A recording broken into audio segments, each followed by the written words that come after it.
Coffee Mate, Nesty at Tide Taba Bar.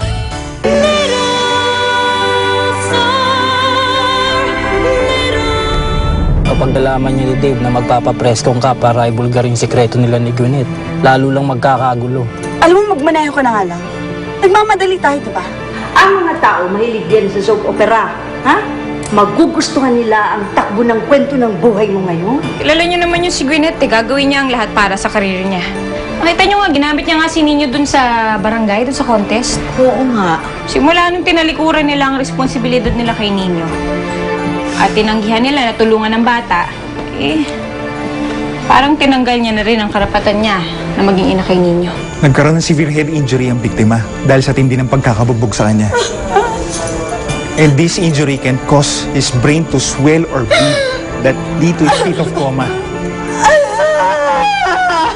Pambihira. Ang laki-laki ng Maynila. Sa mo hanapin si Helen dito? Kailangan natin kumita ng pera. Napakasinungaling talaga ng babae nga. Sa Gwyneth. Nay, naisip ko lang na kahit ano palang mangyari sa'yo, pamilya rin pala ang babalikan mo, no? Oo naman. Total, nandito na rin lang naman ako sa Maynila. Gusto ko na rin ayusin yung pamilya ko. Magbiteres ka na, ha? Kumusta? Pwede po ba natin puntahan si tatay? Ako po ang gigising sa kanya. Siguro po pag narinig niya ang boses ko, mabangon na po siya.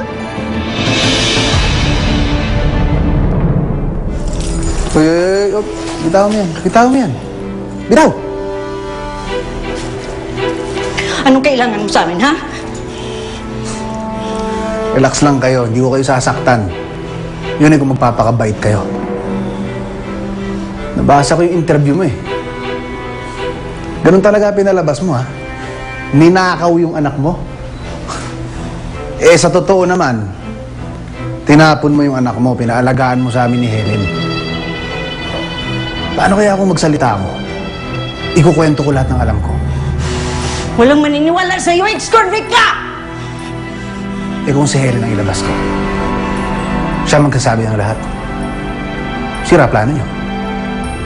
Ano bang gusto mong mangyari, ha? Gusto mong bayaran ka para hindi ka na magsalita? Gusto ko sa'yo eh. Parehong-pareho tayo ng utak. Magkakasundo tayo. Kaya kung ako sa inyo, huwag niyo na akong kalabanin. Gawin niyo akong kakampi. Tutulungan ko pa kayo. Tulong? Hahanapin ko si Helen. Kukunin ko yung bata. Bibigay ko yung bata sa inyo. Malinis. Ang kwento niyo, lahat. Kay Helen naman, akong bahala sa kanya. Ako magpapatahimik sa kanya. Pareho tayong panalo, ba? Paano?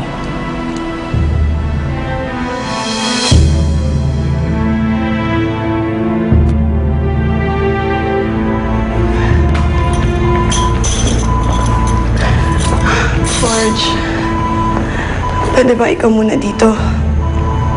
Magbibis lang ako at kukuhan mga gamit. Sige, sige.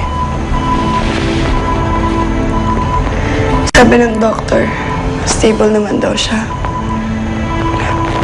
Babalik din ako agad.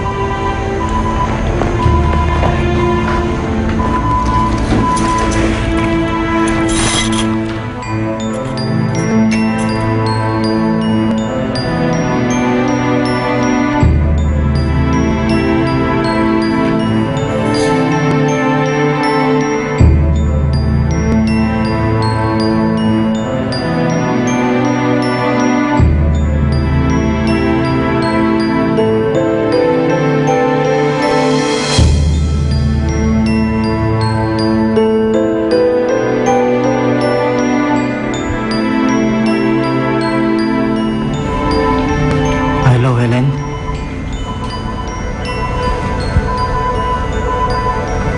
Umalis na si Bianca.